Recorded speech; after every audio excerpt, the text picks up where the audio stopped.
요즘 우리나라가 처한 상황은 사방이 막힌 사면초가 같습니다. 세계적인 금융위기의 끝은 보이지 않고요. 수출은 막히고 내수 경기는 침체되고 실업률의 증가와 취업난, 가까운 일본에서는 방사능 오염수를 주변 국가의 반대에도 불구하고 올 여름에 방류할 것을 기정사실화하는 등 우리를 둘러싼 모든 정황은 정말이지 사방이 막힌 사면초가라 할 수 있습니다. 여러분, 주전 588년경에 유대 나라의 예레미야 선지자가 살던 시대가 바로 그러했습니다.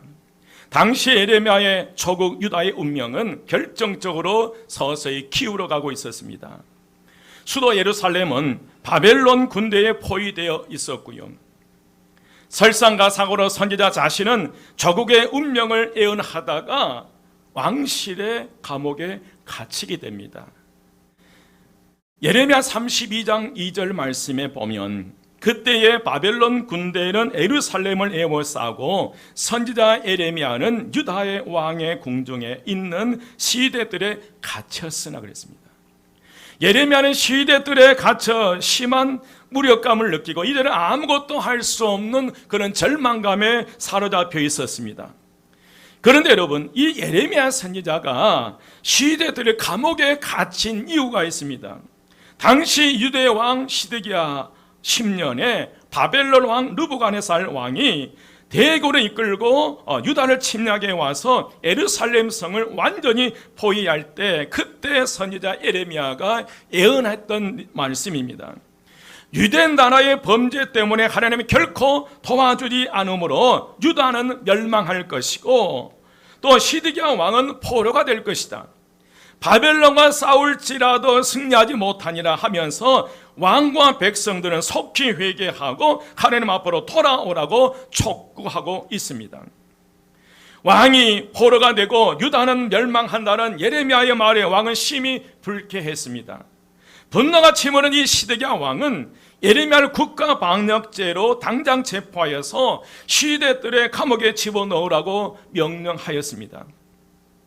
여러분, 그렇잖아요. 자신의 나라가 망할 것이고 망하기 전에 하나님께 돌아오라고 외치는 이 예레미야 선지자를 그냥 둘 리가 없잖아요. 결국 눈물의 선지자 예레미야는 감옥에 갇히는 신세가 되고 말았습니다. 오늘 1절 2절 말씀이 예레미야가 아직 시대들에 갇혀 있을 때에 여호와의 말씀이 그에게 두 번째로 임하니라. 이르시되 이 일을 행하시는 여호와, 그것을 만들며 성취하시는 여호와, 그의 이름을 여호와라는 이가 이와 같이 이르시도다. 여러분, 예레미야가 가장 힘들 때에 하나님께서 찾아오셨습니다. 감옥에 갇혀 앞으로의 미래가 보이지 않을 때에 찾아오신 것입니다. 여러분, 살아가기 힘드십니까? 살기 팍팍하고 어려우십니까? 기대하시나 개봉박두 하나님의 찾아오실 기회입니다. 우리가 인생을 살다 보면 뜻하지 않게 예레미야처럼 사람들의 모함을 받아 시대들에 갇혀 있을 때가 있어요. 하지만 여러분 기억하십시오. 은혜 받을 기회입니다. 겉으로 볼 때 예레미야 선지자가 감옥에 갇혀 있는 것은 불행한 사건, 고통스러운 일처럼 보일 수 있지만 영적으로 보면 엄청난 축복의 기회였습니다. 하나님이 누구신지를 더욱 구체적으로 알 수 있는 기회가 되어버린 것이었어요. 감옥에 갇혀 있을 때에 하나님의 음성을 듣게 되었고 영적으로 더욱 거룩하게 되어지는 계기가 되었습니다. 그래서 믿음의 선배들은 고난의 유익을 증언할 뿐만 아니라 고난 그 자체를 기뻐하고 감사하였습니다. 시편 119편 71절에 보면 고난 당하는 것이 내게 유익이라, 이로 말미암아 내가 주의 율례를 배우게 되었나니. 여러분, 그렇습니다. 고난은 하나님을 가까이 체험할 수 있는 절호의 찬스요 기회입니다. 나의 모든 것을 내려놓고 오직 하나님께만 집중할 수 있는 기회가 바로 고난의 시간입니다. 그러면 첫 번째로 예레미야가 감옥에 갇혀 있을 때에 하나님이 그에게 주신 말씀이 무엇입니까? 2절 말씀 보시면 한 목소리로 봉독합니다. 2절 말씀 다 같이 시작. 이를 행하시는 여호와, 그것을 만들며 성취하시는 여호와, 그의 이름을 여호와라 하는 이가 이와 같이 이르시도다. 아멘. 예레미야 선지자는 감옥에 갇혀있는 상황 속에서 하나님의 말씀을 듣고 나서 여호와 하나님은 모든 세상의 역사를 창조하심과 주관하심과 성취하신 분임을 깨닫는 거예요. 어느 날 갑자기 예언했는 하나님의 말씀에 따라서요, 말씀에 순종하고 그 말씀대로 예언했는데 그 결과는 감옥이었어요. 그 감옥 안에 언제 죽을 줄 모르는 그런 미래의 불확실한 상황 속에서 그 감옥 안에 예레미야가 주신 말씀이 이를 행하시는 여호와, 그것을 만들어 성취하시는 여호와, 그 이름을 여호와라 하는 이가 이와 같이 이르시도다. 바로 이 예레미야는 그 감옥 안에서 온 우주 만물을 창조하신 분은 하나님이시고 그 하나님께서 이를 행하시고 미래를 성취해 가신 분이라는 사실을 깨닫게 되는 거예요. 사랑하는 여러분, 하나님은 모든 만물을 친히 창조하실 뿐만 아니라 그것을 주관하시고 마침내 성취하신 분이십니다. 하나님은 분명하게 자신이 스스로 모든 일을 행하시는 여호와, 그것을 만들며 성취하시는 여호와, 그 이름을 여호와라 네가 이라고 선포하고 계신 줄 믿습니다. 여러분, 그렇다면 하나님은 지금도 저와 여러분을 통하여 친히 모든 일을 만들고 그 일을 주관하게 하시고 마침내 그 일을 성취하게 하시리라 믿습니다. 우리 주변 이 시대가 아무리 험악하고 어렵고 고통스럽고 괴롭지만은 그러나 하나님의 사람을 통해서 새로운 믿음의 역사를 써내려가시리라 믿습니다. 여러분 믿으시면 아멘. 그래서 여러분 주변 내 형편과 주변을 보면 어렵습니다. 힘들 사면초가예요. 그러나 기대하십시오. 이런 순박한 이 고통과 어려움 이 속에 나를 통해서 어떻게 하나님께서 들어 쓰실지, 어떤 일을 성취해 가실지 여러분 기대하십시오. 그래서 두 번째로 모든 일을 행하시는 여호와, 그것을 만들어 성취하시는 여호와이신 하나님께서 예레미야가 시대들에 갇혀 있을 때에 뭐라고 명령하셨습니까? 모든 것을 포기하고 더 이상 죽음을 기다리는 이 예레미야에게 주신 말씀, 그런데 하나님께서 이 예레미야에게 단호하게 명령하신 말씀이 있어요. 그 말씀이 3절입니다. 여러분 3절 말씀 함께 봉독합니다. 3절 말씀 다 같이 시작. 내게 부르짖으라.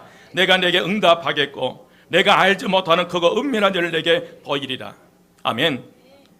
하나님께서 국가적으로나 개인적으로나 절망적인 상황에 있는 예레미야에게 뭐라고 말씀하셨어요? 너는 내게 뭐하라? 부르짖으라. 아무리 앞이 보이지 않을 절망적인 상황이 있더라도 부르짖어 기도하라는 것이, 그리하면 너에게 응답할 터인데 그거 은밀한 일을 보여주신다고 약속하셔요. 여기서 하나님의 크고 은밀한 비밀이 여러분 무엇입니까? 그 답이 본문 6절에서 7절 말씀이에요. 여러분 성경 보시는지 앞을 참고하십시오. 6절부터 9절 말씀을 보면, 그러나 보라, 내가 이 성읍을 치료하며 고쳐 낫게 하고 평안과 진실의 풍성함을 그들에게 나타낼 것이며, 내가 유다의 포로와 이스라엘의 포로를 돌아오게 하여 그들을 처음과 같이 세울 것이며, 내가 그들을 내게 범한 그 모든 죄악에서 정하게 하며 그들의 내게 범하여 행한 모든 죄악을 뭐할 것이라? 사할 것이라. 이 성읍이 세계 열방 앞에서 내게 기쁨 이름이 될 것이며 찬송과 영광이 될 것이요, 그들은 나의 이 백성에게 베푸는 모든 은혜를 복을 들을 것이요, 나의 이 성읍에 베푼 모든 복과 그 모든 평강을 인하여 뭐하며 떨리라? 두려워하며 떨리라. 이는 하나님께서 친히 치료하시고 낫게 하시겠다는 약속의 말씀이에요. 여러분, 예레미야 선지자가 이 말씀을 선포할 때 남유다의 상황은 처절했습니다. 4절 5절 말씀 보면, 여러분 4절 5절 말씀에 보면 이제 바벨론군이 쳐들어오고 포위하니까 남유다 군사들이 힘을 합하여서 그 바벨론과 대응하기 위해서 스스로 선택하는 것이 예루살렘 성 안에 자신의 모든 집을 헐어버리는 거예요. 그 왕궁을 헐어버리면서까지 그 이스라엘 백성들이 바벨론군과 대항하기를 원했어요. 하지만 예루살렘 성 안은 이스라엘의 죄악 때문에 하나님의 분노와 노여움으로 죽은 사람들의 시체가 가득 채워지게 됩니다. 또한 바벨론 왕 르보간의살에 의해 남유다 마지막 왕인 시드기야가 포로가 되고 눈이 뽑히는, 그리고 쇠사슬에 묶여 끌려가는 처절한 그런 고통을 당하게 돼요. 여러분, 희망이라고는 전혀 찾아볼 수 없는 완전한 절망의 순간이었습니다. 그러나 하나님은 돌아오는 자들에게 회복을 약속하셔요. 그러므로 상황이 아무리 막혔고 절망 깊은 곳에 있다 할지라도 하나님께서 하시고자 하시면 절망에서 희망으로, 슬픔에서 기쁨으로, 질병에서 나음을 얻게 되는 줄 믿습니다. 여러분, 6절 말씀에 어떤 단어가 나옵니까? 그러나입니다. 4절 5절에선 스스로 살기 위해서 가오고 자신의 집을 헐어야 했고 궁을 헐어야 해서 그 길을 선택했지만, 그럼에도 불구하고 그 온 예루살렘 성 안에 시체로 가득했지만 그러나라는 단어 속에서 반전의 접속사입니다. 여러분, 그러나는 반전의 접속사예요. 돌아와 하나님 앞에 부르짖을 때에 하나님께서 회복하게 하실 줄 믿습니다. 단순히 백성들이 포로에서 돌아와서 나라를 다시 세우는 것을 말한 것이 아니었어요. 자원을 뛰어넘어 열방 위에 뛰어난 나라가 되게 하시며 그들이 이스라엘에게 베풀어 주신 하나님의 복을 인하여 두려워 떨 것을 말씀하셨어요. 여러분, 분명하게 말씀하시잖아요. 은밀한 일, 내가 내게 응답하겠고 그거 은밀한 일을 보여주신다고 약속했는데 실상은 예루살렘 안에 시체로 가득했지만 그러나 너희들이 하나님께 돌아오면 이곳이 다시 찬양과 영광으로 가득 찰 것이고 하나님의 은혜와 축복으로 가득 찰 것을 말씀하고요. 그래서 내가 이 성을 치료하며 고쳐 낫게 하고 평안과 진실이 풍성함을 그들에게 나타낼 것이며, 여러분, 이런 하나님의 역사가 일어나시길 주의 이름으로 축원드립니다. 지금 바벨론 느부갓네살에 의해 처절하게 침략에 짓밟히고 있지만 그러나 하나님께로 돌아오면 반전의 역사가 일어난다는 거예요. 오히려 그들이 하나님께서 이스라엘 백성들에게 주신 은혜와 축복 때문에 이스라엘을 괴롭혔던 그들이 두려워 떠는 역사가 일어나는 거예요. 여러분, 이런 반전의 역사가 여러분에게 일어나시기를 주의 이름으로 축원드립니다. 여러분들을 힘들게 했고 여러분들은 눈물나게 했고 여러분들을 원통하게 했던 그들의 여러분들이 주신 하나님의 은혜와 축복으로 그들이 두려워 떠는 역사가 일어나시기를 주의 이름으로 축원드립니다. 세 번째로, 여러분, 하나님은 어떤 상황에서 에레미야 선지자에게 부르짖고 간구하라고 말씀했어요? 어떤 상황이었어요? 하나님은 에레미야의 위기의 상황에서 너는 내게 부르짖으라고 말씀하셨어요. 너무 고통스러워 기도조차 할 수 없는 에레미야에게 너는 내게 부르짖으라고 말씀하셨어요. 너는 이라는 2인칭 단수를 보면 에레미야에게 부르짖으라고 한 것 같지만 실상은 이스라엘 전체를 두고 하는 말씀인 줄 믿습니다. 너는 내게 부르짖으라. 한번 따라서입니다. 너는 내게 부르짖으라. 너는 내게 부르짖으라라는 말씀에서 지금까지 이스라엘은 하나님을 향하여 부르짖는 것을 잊어버렸음을 암시하는 거예요. 나라가 망할 지경에 이른 원인은 바로 유다 백성들이 하나님께 부르짖는 것, 간절한 기도가 중단되고 사라져버렸기 때문에, 그들의 입술에서 기도가 멈춰버렸기 때문에 이 어려움이 찾아오는 거예요. 여러분의 입술에서 무슨 말이 쏟아져 나오고 기도가 멈추지는 않았습니까? 세상 살기가 팍팍하고 힘들어서 이 일 저 일 쫓아다니다 기도가 여러분의 입술에서 멈춰버린 것은 아니십니까? 여러분, 기도가 없는 곳에는 하나님의 역사가 일어나지 않습니다. 따라서 합니다. 기도가 없는 곳에는 하나님의 역사가 일어나지 않습니다. 하나님은 지금도 기도하는 자를 찾으시며 부르짖는 자에게 좋은 것을 베풀어 주실 줄 믿습니다. 하나님께서 너는 내게 부르짖으라 말씀하신 것은 하나님의 이름을 구하고 보이지 않는 하나님을 찾고 하나님께로 가까이 나오라는 말씀이에요. 하지만 유다 백성들은 하나님의 이름을 더럽히며 살았고 하나님을 배반하며 멀리하면서 우상 섬기는 일을 했어요. 하나님보다 돈과 쾌락을 쫓았고 세상 즐거운 것들에 푹 빠져 살았다는 것이 남유다 백성이었습니다. 두려움과 근심 걱정에 빠져 있어 하나님의 임재를 체험하지도 못하네. 신앙 분명히 이스라엘 백성들은 하나님을 믿는데 하나님의 임재 체험을 못한다는 거예요. 분명히 교회는 다니는데 신앙생활을 하고 있는 것 같은데 하나님의 임재 체험을 못한다는 거예요. 저는 오늘 앞에 나와서 기도하는데요, 찬양대 그 찬양에 얼마나 임재가 강하는데 오늘 우리 하나님께서 반드시 여러분을 만져주시리라 믿습니다. 여러분, 하나님은 그들의 영혼을 깨우치기 위해서 부르짖고 기도하라는 거예요. 어쩌면 예레미야 선지자를 통해 주신 너는 내게 부르짖으라 이 말씀이 오늘 저와 여러분의 영혼을 깨우치는 말씀인 줄 믿습니다. 오늘 저와 여러분이 주신 주님의 명령이에요. 하나님께서 부르짖으라고 말씀하셨어요. 부르짖다는 이 단어의 히브리어 단어는 카라입니다. 카라. 이 카라는 단어의 의미는 절규하다는 거예요. 살려달라고 절규하는 거예요. 여러분, 성경에서 그런 절규의 부르짖음을 간구하면서 응답받는 이들을 찾아볼 수 있어요. 사사기 15장 18절에 19절 말씀에 보면 삼손에 대한 얘기가 나와요. 말씀을 보면요, 삼손이 심히 목이 말라 여호와께 부르짖어 이르되 주께서 종의 손을 통하여 이 큰 구원을 베푸셨사오나 내가 이제 목말라 죽어서 할례받지 못한 자들의 손에 떨어지겠나이다 하니 하나님은 내에서 한 움묵한 곳을 터뜨리시니 거기서 물이 솟아나오는지라 삼손이 그것을 마시고 정신이 회복되어 소생하니. 삼손이 나귀 턱뼈로 블레셋 사람 1,000명을 쳐 죽입니다. 여러분, 어떻게 이게 가능해요? 상상을 초월한 일이에요.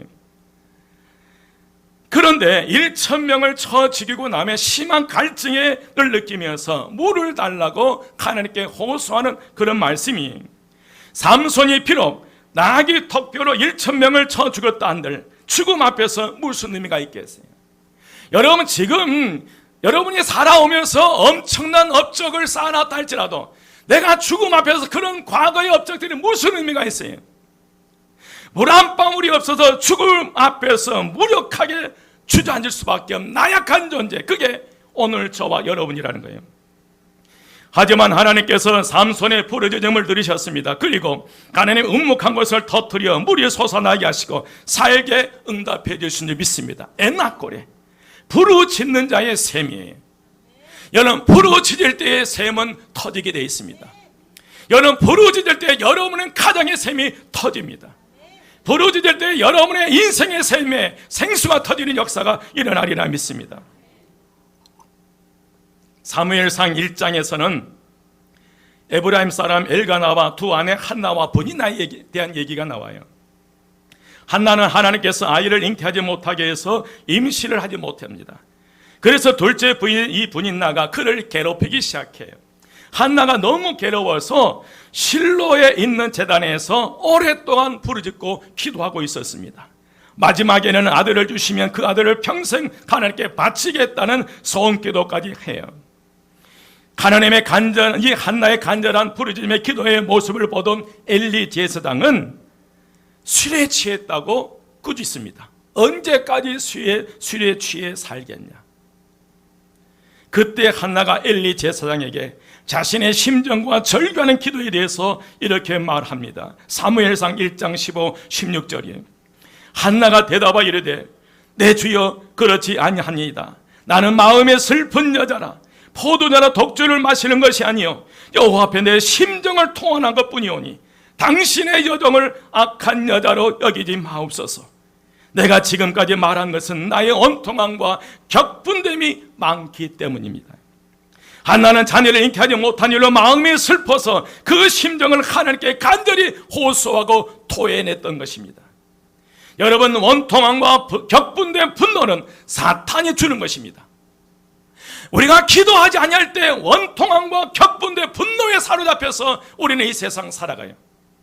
그러나 기도했던 한나에게 근심빛이 사라지는 역사가 일어난 줄 믿습니다.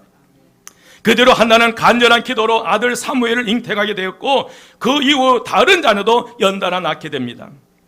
하나님께서 잉태하지 못하게 했지만 간절히 부르짖는 기도가 하나님을 움직이고 응답을 받습니다. 여러분, 하나님의 택한 자녀들에게 있어 징계가 목표가 아니에요. 지금 엘리야를 감옥에 갇히는 징계가 목표가 아니에요. 하나님께서는 저와 여러분을 정죄하고 내치시는 것이 목표가 아니라는 거예요. 그 사랑의 책찍을 통해서 은혜의 자리로 나오게 하는 것이 하나님의 은혜와 축복인 줄 믿습니다. 하나님의 택한 자녀들에게 있어 징계는 목표가 아니라 은혜를 전달하는 수단과 도구에 불과합니다. 그리고 아무리 죄로 인해 낙심해서 헤어나지 못하는 하나님의 자녀라도 하나님의 신실하심을 묵상하면 위로와 기쁨을 회복할 수 있으리라 믿습니다. 오늘 6절에서 9절 말씀이에요. 그들의 모든 나에게 진 모든 죄를 사해 주시겠다는 거예요. 뭐 하기만 하면, 주께로 뭐 하기만 하면, 돌아오기만 하면요. 여러분,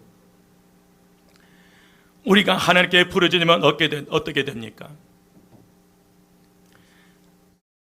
3절 다시 한 목소리로 봉독합니다. 우리가 하나님께 부르짖을 때 어떻게 되는지요? 3절 말씀 다 같이 시작. 너는 내게 부르짖으라. 내가 네게 응답하겠고 네가 알지 못하는 크고 은밀한 일을 하게.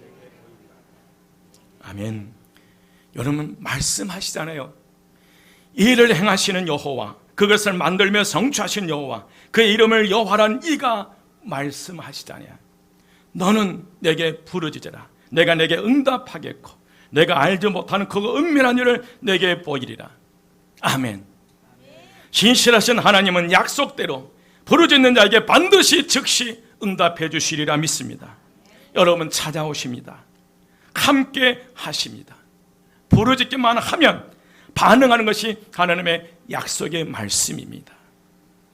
여러분, 전영창 선생님에 대해서 혹시 들어보셨습니까? 이분은 경상남도 거창에서 선구적인 기독교 전인교회를 실천했던 교육자였습니다. 이분은 신사참배 반대 운동으로 투옥된 적이 있는 독립운동가였고요, 유신체제에 반대한 교육자였습니다. 이분이 미국 유학을 마치고 돌아와 시골의 학교 하나를 맡게 됩니다. 그 학교가 거창고등학교입니다. 그런데 너무 부채가 많아 아무리 갚으려고 애를 써도 갚을 수가 없는 거예요. 마침내 1958년 그 부채로 인해서 이 학교가 넘어갈 수밖에 없었습니다. 이 전영창 선생님은 그의 아무것도 할 수 없었어요. 아무 방법이 없었어요. 그래서 성경과 찬송 그리고 담요 하나를 들고 산마루에 있는 굴 속으로 들어가 자리를 펴고 일주일간 금식 기도를 하게 됩니다. 하나님, 제가 미국 유학 갔다 와서 이 나라의 새로운 교육을 해보려고 하는데 이렇게 이 학교 하나 움직이지 못해서 어떻게 하겠습니까? 하나님, 해결해 주세요. 사흘 동안 부르짖어 기도했습니다. 그런데 사흘이 지나도 아무 응답이 없어요. 정말 답답합니다. 아무리 부르짖고 기도해도 응답이 없어요. 그래서 이 전영창 선생님은 이렇게 기도합니다. 하나님, 정 그러신다면 저도 생각이 있습니다. 제가 일주일 금식 기도 마치고 서울에 올라가서 동아일보에다 하나님은 안 계십니다라고 광고를 내겠습니다.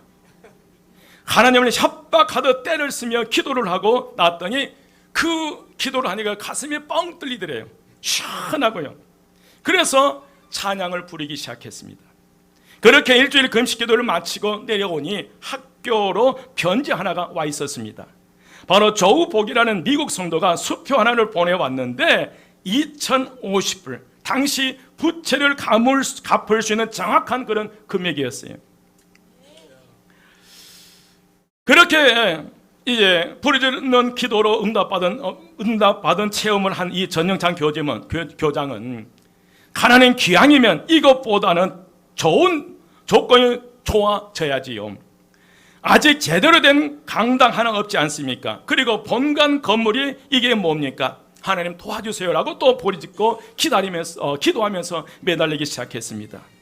이번에는 미국 수정교회에서 로버트 슐러 목사가 22만 불짜리 수표를 보내주셨다는 거예요. 그것이 고창고등학교를 크게 끌어올리는데 큰 계기가 되었습니다. 여러분, 기도하면 그거 은밀한 일을 보게 됩니다. 하나님의 역사를 경험하게 됩니다. 위기가 축복의 기회가 될 수 있으리라 믿습니다. 사면초가와 같이 아무리 찾아보아도 뚫고 나갈 길이 없는 것 같은데 기도하면 길이 보입니다. 최선의 길이 보여요. 하나님을 경험하게 되고 이를 성취하시는 하나님을 체험할 수 있으리라 믿습니다. 여러분, 상상할 수 없는 크고 놀라운 일이 우리 앞에 일어나게 돼요. 기도하지 않는 사람의 눈에 전혀 보이지 않는 밝고 아름다운 미래가 보인다는 거예요. 기도하지 않아 답답하고 두려움과 염려, 근심에 사로잡히는 그 순간 기도하는 사람에게 새로운 미래가 보이게 된다는 거예요. 이런 하나님의 역사가 일어나시기를 주의 이름으로 축원드립니다. 여러분, 저는 우리 교회 어린이, 청소년, 대학생, 청년, 장년, 노년에 이르기까지 다시 하나님께 나아가 부르짖는 믿음의 사람들이 되시기를 주의 이름으로 축원드립니다. 여러분, 그때부터 하나님의 역사가 일어나는 거예요. 그러나 기도하지 않으면 아무 일도 일어나지 않는 거예요. 내가 기도할 때 하나님이 역사하시고 하나님이 일하기 시작하는 거예요. 여러분, 기억하십시오. 내가 기도하는 그 순간 내가 바라고 원하는 그 일이 이미 시작됐다는 거예요. 믿으시면 아멘. 내가 기도하지 않으면 아무 일도 일어나지 않는 거예요. 여러분은 가정에 기도하지 않으면 아무 일도 일어나지 않는 거예요. 여러분은 자녀를 위해 기도하지 않으면 아무 일도 일어나지 않는 거예요. 우리 교회를 위해서, 인단을 위해서 기도하지 않으면 아무 일도 일어나지 않아요. 그러나 뭔가 두려움과 염려, 근심에 사로잡히는 저와 여러분이 무릎 꿇고 기도하기 시작하는 그 순간 내게 응답하겠고 그거 은밀한 일을 보여주신다고 약속하셨잖아요. 일이 이루어지리라 믿습니다. 여러분, 기도하지 않으면 아무 일도 일어나지 않아요. 가장 먼저 기도해야 합니다. 여러분, 기억하십시오. 내가 지금 기도하고 있다면 일을 행하시는 여호와, 그것을 만들어 성취하시는 여호와께서 역사하기 시작했다는 거예요. 기도하기 시작하면 일이 시작됩니다. 한번 따라서 합니다. 내가 기도하기 시작하면 일은 시작됩니다. 여러분, 그렇게 생각하십시오. 내가 기도하는 그 순간 이미 그 일은 시작됐다는 거예요. 그러나 말만 하고 꿈만 꾸고 기도하지 아니하면 아무리 비전을 품고 있더라도 그 일들은 그대로 멈춰 있다는 거예요. 우리 한마음교회를 통해서 하나님께 이루시고 하는 그 일이 엄청난데 우리가 기도하기 전까지 그 일에 기도를 있다는 거예요. 우리가 하나님께 기도하기 시작하면서 우리 교회를 통해서 저와 여러분을 통해서 이루시고 되는 그 일을 이루어 가시리라 믿습니다. 하나님께서 여러분들을 향해서 말씀하십니다. 너는 내게 부르짖으라. 내가 내게 응답하겠다. 여러분, 예레미야는 지금 어디에 있습니까? 시대들의 감옥에 갇혀 있어요. 희망이 없어요. 소망이 없어요. 그러나 희망이 있어요. 그곳에 하나님의 음성이 들려왔다는 거예요. 아무리 왕들이 그 예레미야를 옥에 가두고 군사로 포진시켜서 지킨다 할지라도 하나님의 그곳까지 찾아가서 말씀을 주셔요. 여러분의 삶이 어떤 형편입니까? 감옥 같은 현실입니까? 말할 수 없는 고통의 연속입니까? 여러분, 기대하십시오. 하나님이 금방 뭐 하십니다? 찾아오십니다. 옆에 분에게 좀만 기다리십시오. 하나님이 찾아오십니다. 그러고 말씀하십니다. 일을 행하시는 여호와, 그것을 만들어 성취하시는 여호와, 그 이름을 여호와라는 이가 이와 같이 이르시는다. 너는 내게 부르짖으라. 내가 내게 응답하겠고 내가 알지 못하는 그 은밀한 일을 내게 보이리라. 이 말씀이 내 마가 되시기를 주의 이름으로 축원드립니다. 기도드립니다. 길이요 진리요 생명이 되신 우리 주 예수 그리스도의 은혜와 하나님의 크신 사랑하심과 성령님의 감화 감동 충만 역사하심이 너는 내게 부르짖으라 내가 내게 응답하겠고 내가 알지 못하는 크고 은밀한 일 내게 보이리라 이 말씀을 내 마음으로 삼아 다시 하나님 앞에 부르짖으며 새로운 믿음의 역사를 써내려가기 원하는 우리 모든 성도들 머리 위에 지금부터 영원까지 함께 하시기를 간절히 축원드리옵나이다. 아멘.